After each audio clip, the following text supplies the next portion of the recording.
Hello friend, welcome to my YouTube channel. आज हम BA final year वालों को फिज़िकल एजुकेशन पढ़ाने जा रहे हैं। ये वीडियो बीए फाइनल ईयर वालों के लिए काफ़ी यूज़फुल हो सकती है। फ्रेंड, फिज़िकल एजुकेशन की फ़ाइनल ईयर की सीरीज़ नहीं मिलती है, तो इसीलिए हमने इस तरह से नोट्स तैयार किया हुआ है जिससे आप लोगों को हम पढ़ा सकें, जिससे आप लोगों की हेल्प हो सके। ये यूनिट फर्स्ट है फिज़िकल एजुकेशन, जैसा कि 3 होता है, यूनिट फर्स्ट, सेकेंड, थर्ड। तो ये यूनिट फर्स्ट हम आप लोगों को पढ़ाने जा रहे हैं। ये वीडियो काफ़ी यूज़फुल हो सकती है फिज़िकल एजुकेशन वाले स्टूडेंट के लिए। तो चलिए फ्रेंड, हम इसे स्टार्ट करते हैं। फ्रेंड, अगर आपको वीडियो पसंद आए तो like, comment and subscribe bell icon को ज़रूर प्रेस करें, जिससे हमारी नई वीडियो की नोटिफिकेशन आपको मिल सके। तो चलिए देखते हैं क्वेश्चन। तो फ्रेंड, क्वेश्चन है शारीरिक शिक्षा का अर्थ एवं उद्देश्य। सबसे पहले आपसे यही पूछेगा कि शारीरिक शिक्षा का अर्थ और उद्देश्य क्या है। तो हम देखते हैं। तो देखते हैं आंसर। शारीरिक शिक्षा अथवा फिजिकल एजुकेशन 2 शब्दों से मिलकर बना है। तो जो फिजिकल एजुकेशन है ये 2 शब्दों से मिलकर बना है। तो पहला क्या है? फिजिकल, फिर प्लस एजुकेशन। फिजिकल जिसका अर्थ शरीर की गति या हलचल से है। जो फिजिकल है इसका अर्थ है शरीर की गति या हलचल से है। और एजुकेशन का क्या अर्थ है? एजुकेशन जिसका मतलब है ज्ञान या ऊपर उठना। एजुकेशन का अर्थ है ज्ञान या ऊपर की ओर उठना।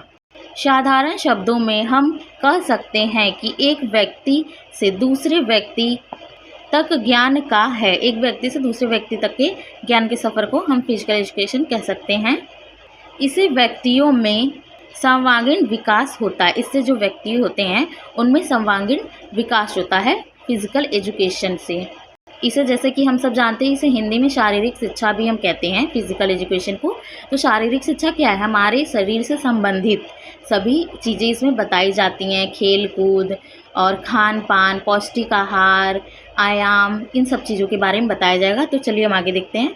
तो फ्रेंड, अब हम देखेंगे शारीरिक शिक्षा की परिभाषा। तो देखते हैं। जे.बी. थॉमस के अनुसार सच्ची शारीरिक शिक्षा शरीर की होती है। सच्ची जो शारीरिक शिक्षा है वो शरीर की होती है और शरीर के माध्यम से होती है। जो सच्ची शारीरिक शिक्षा है वो शरीर के लिए होती है, उसी के माध्यम से शारीरिक शिक्षा होती है। और ये शरीर के माध्यम से ही होती है सच्ची शारीरिक शिक्षा। तो अब देखते हैं दूसरा।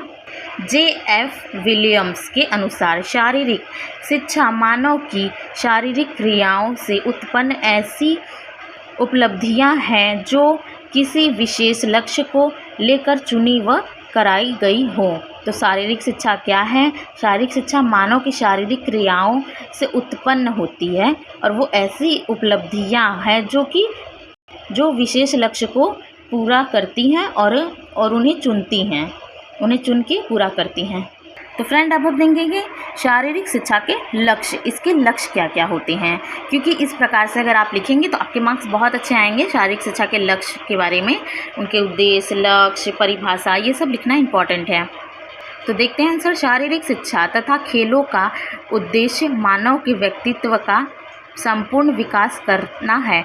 जो शारीरिक शिक्षा है यह मानव के संपूर्ण व्यक्तित्व के बारे में बताता है और उनके संपूर्ण विकास करता है, किसी से खेलों से लेकर, ताकि वह जीवन में आने वाली कठिनाइयों का सामना करने योग्य बन सके, ताकि वो जीवन के आने वाली कठिनाइयों का सामना करने की योग्य बन सके। तो आगे देखते हैं शारीरिक शिक्षा के उद्देश्य। अब हम देखेंगे इसके उद्देश्य क्या क्या होते हैं।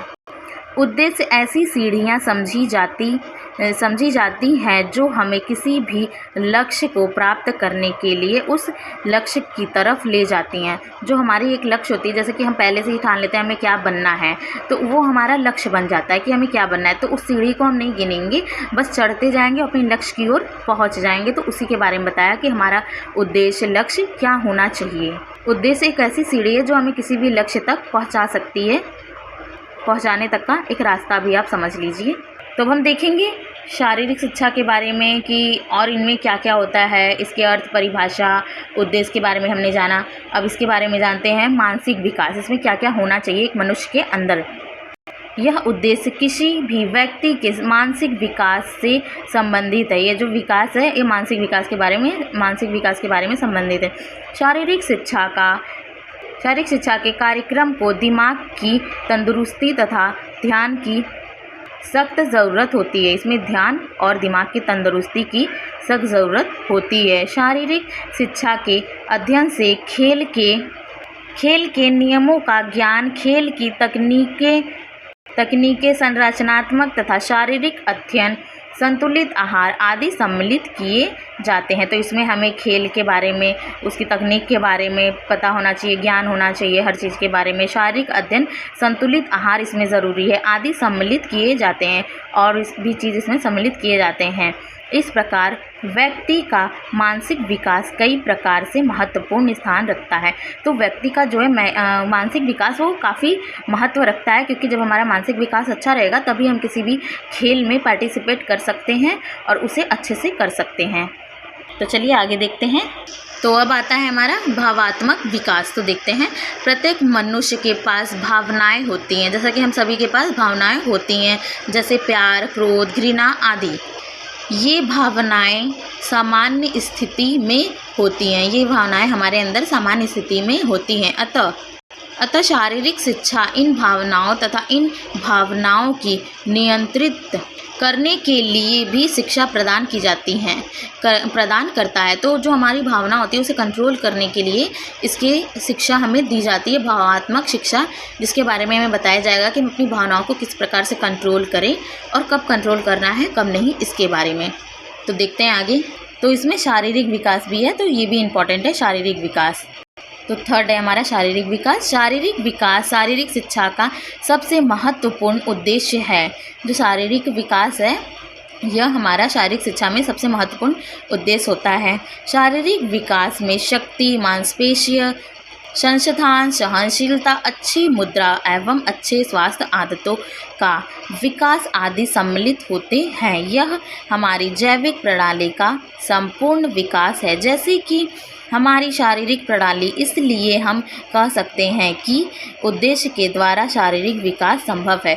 अगर हम किसी कार्य को कर रहे हैं तो हमारा मानसिक, भावात्मक, शारीरिक विकास होना बहुत ज़रूरी है, तभी हम अपने लक्ष्य तक पहुंच सकते हैं और आगे बढ़ सकते हैं। तो इसीलिए हमें हमारे शरीर की ध्यान रखनी चाहिए, अपने दिमाग का ध्यान रखना चाहिए, अपने माइंड को एकदम फ्रेश रखना चाहिए और एकदम अच्छा रखना चाहिए, जिससे कि हम अगर कोई भी कार्य करें वो कार्य अच्छा हो। जैसा कि आप सबको पता है, हम गुस्से में हमेशा गलत काम कर जाते हैं, गलती से ही सही, लेकिन होता हम ही लोगों से।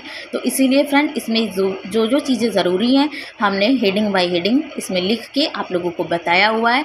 3 पॉइंट हमने लिखा हुआ है, तो ये तीनों इम्पॉर्टेंट है। इसमें हमने लक्ष्य, परिभाषा, उद्देश्य सब कुछ बताया हुआ है, इसलिए ये बहुत इम्पॉर्टेंट क्वेश्चन है। तो आप लोग एक बार इसको ज़रूर पढ़ें। आई होप फ्रेंड आप लोगों को ये वीडियो समझ में आई और पसंद भी आई हो। फ्रेंड, कैसी लगी आपकी video? Like, comment and subscribe, bell icon को ज़रूर प्रेस करें, जिससे हमारी नई वीडियो की नोटिफिकेशन आपको मिल सके। Thank you for watching my video.